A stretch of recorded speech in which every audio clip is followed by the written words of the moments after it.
Hello my friends, Γεια σας, this is Matilda and welcome to Tilda's cookbook. Today I'm gonna share with you my recipe for the sour cherry liqueur. I make it out of the pits of the sour cherry fruit that we used to make the delicious dessert the other day. It is very simple with only 3 extra ingredients, and it is so nice to be able to have something homemade to offer to your guest as an appetizer or as a digestive. So with no more delay, let's get started. What we really need to in order to make our liqueur is the pits that we took out from our fruit, and we're gonna wait, white rum, sugar, and some gloves, and of course a big jar where we're gonna put everything in. So I have heated my pits. For me it's 600 grams, 6 or 6 actually, because I have fruit. So for every cup it's going to be the same amount of liquor, same amount of sugar.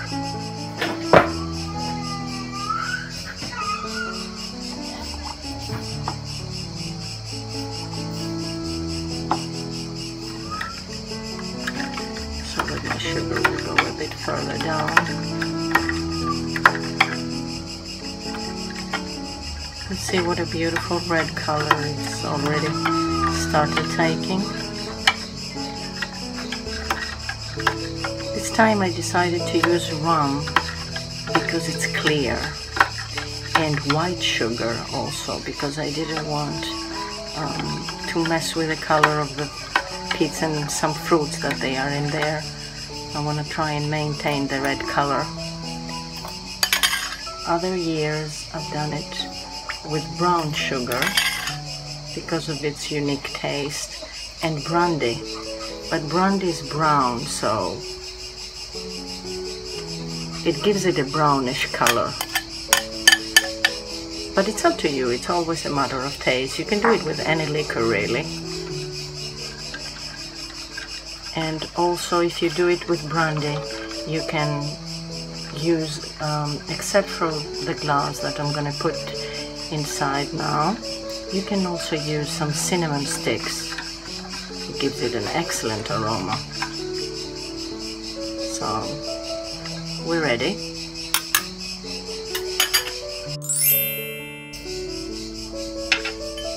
Give it a little stir.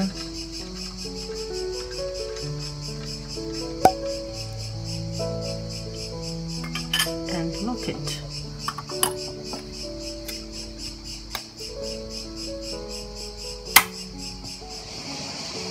Load it out in the sun. It's really sunny and hot today. In Greece it's summertime, so we're burning. After a little more than a week, the sugar has completely dissolved and the color is getting deeper. After 40 days, our liquor is ready, and we are ready to put it in bottle. So for this I'm going to need a sieve and a pot or a bowl, anything you have.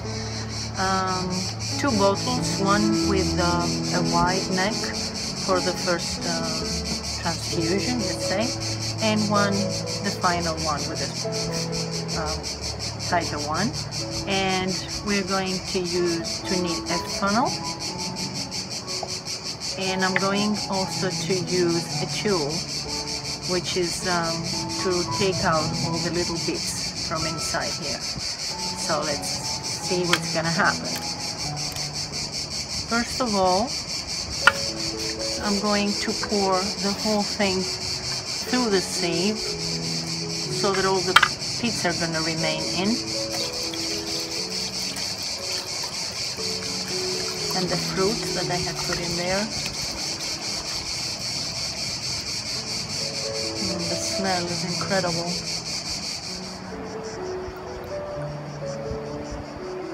We'll let it drain here a little bit, you know, just in case there is a little more liquor out of it. And now what I'm going to do is I'm going to put my funnel here on the bottle with the wide neck.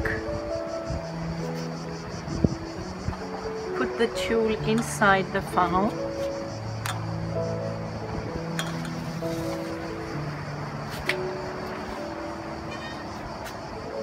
Take my pot and pour it through the tulle so that it will keep inside any little bits that there might be in there.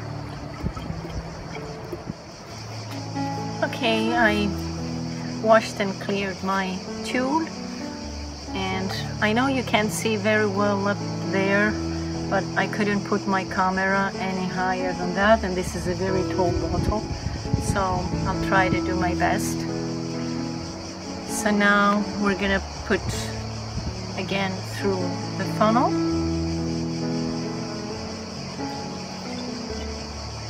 and through the tulle, so the tulle keeps as much as the pulp is possible.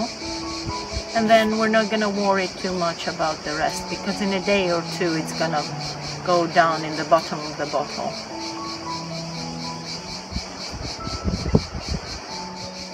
Okay, now the second time I have so much less pulp. I'm going to try and bring it closer to show you as soon as it dries up a little bit.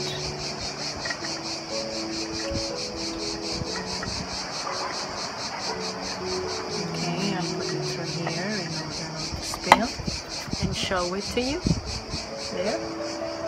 I hope you can see it's much less than before. I'm gonna cover this with the lid. And our first bottle is ready to be consumed.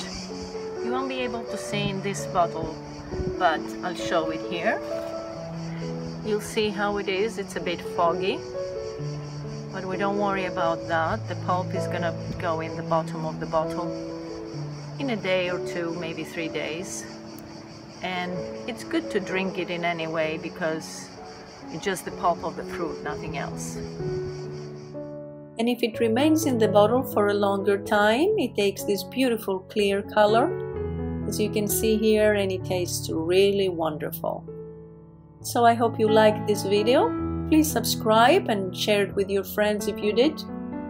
And I hope to see you back next time. Until then, happy cooking και καλή σας όρεξη. Bye bye everyone.